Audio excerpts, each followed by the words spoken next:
Shalom jemaat yang dikasihi Tuhan. Apa kabar? Mari sebelum kita memulai semua aktivitas kita sepanjang hari ini, kita senantiasa membaca dan merenungkan firman Tuhan sebagai dasar yang menguatkan kita untuk melakukan segala kegiatan kita sepanjang hari ini.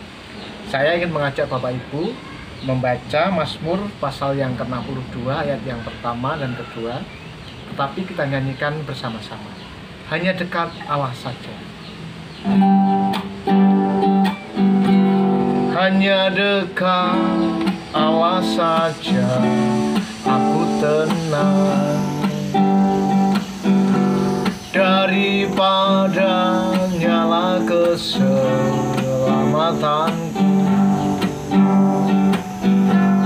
Hanya Dia gunung batuku, hanya Dia kota bentengku.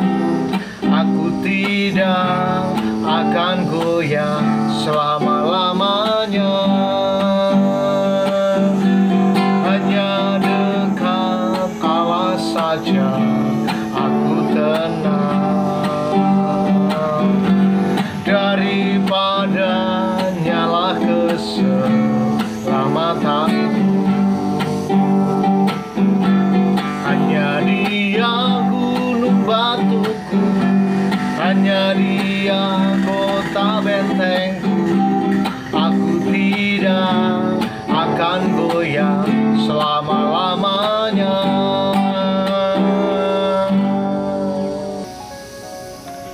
Jemaat yang dikasihi Tuhan, pujian tersebut membeberkan kepada kita satu rahasia penting yang diyakini oleh Daud ketika dia menghadapi tekanan dalam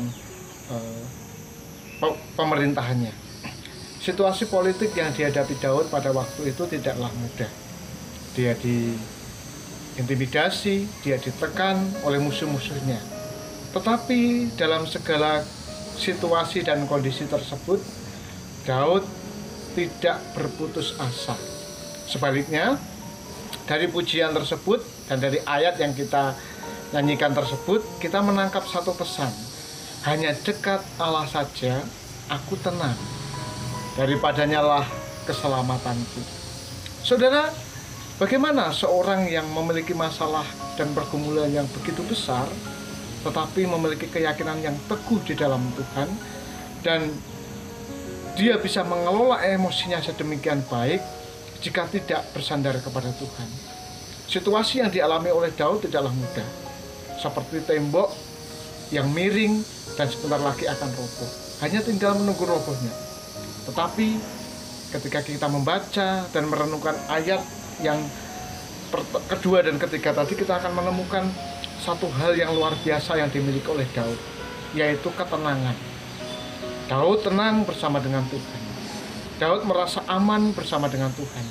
Karena bersama dengan Tuhan, Daud memiliki gunung batu dan sumber keselamatan. Bagaimana hal ini bisa terjadi dalam kehidupan Daud? Karena Daud mengenal dengan baik siapa Tuhannya. Pengenalan yang baik akan kepada Tuhan menolong kita. Yang pertama, tetap tenang pada masa kesukaran. Ya, siapapun kita bisa saja menghadapi masa-masa sukar. Respon orang berbeda-beda. Ada yang tenang, ada yang gelisah, ada yang marah, dan sebagainya. Tetapi ketika seseorang itu bersandar penuh kepada Tuhan, ada rasa tenang dan rasa aman yang dimiliki, sekalipun ada dalam pergumulan. Yang kedua, menyadari bahwa keselamatan dan kemuliaan bergantung kepada Tuhan. Jadi apapun yang terjadi dalam sekeliling dan lingkungan kita, itu tidak berpengaruh kepada emosi dan kejiwaan kita. Karena kita menyadari pertolongan kita ialah datangnya dari Tuhan. Kiranya apa yang menjadi perenungan kita pagi hari ini menguatkan kita dalam menghadapi pergumulan yang sulit, dalam menghadapi tekanan hidup, dan apapun yang saat ini kita sedang perjuangkan. Hati kita tetap tenang karena kita bersandar kepada Allah yang hidup, yaitu Tuhan kita, Yesus Kristus. Mari kita berdoa. Bapa, kami mengucap syukur untuk penyertaan-Mu yang begitu sempurna dalam kehidupan kami. Kami boleh menikmati hari ini semua karena anugerah Tuhan. Dan biarlah melalui firman yang kami renungkan pagi ini, hati kami tetap tenang dan teduh, sekalipun mungkin kami saat ini dihimpit oleh berbagai persoalan hidup. Kiranya apa yang diteladankan oleh Daud dapat kami terapkan dalam kehidupan kami. Berkati umat Tuhan yang sakit, kiranya Tuhan sembuhkan. Yang berkekurangan Tuhan cukupi melalui pekerjaan dan usaha mereka. Dan yang bergumul dalam studi mereka, kiranya Tuhan yang memberkati. Dalam nama Tuhan Yesus kami berdoa dan mengucap syukur. Amin. Tuhan Yesus memberkati kita semua.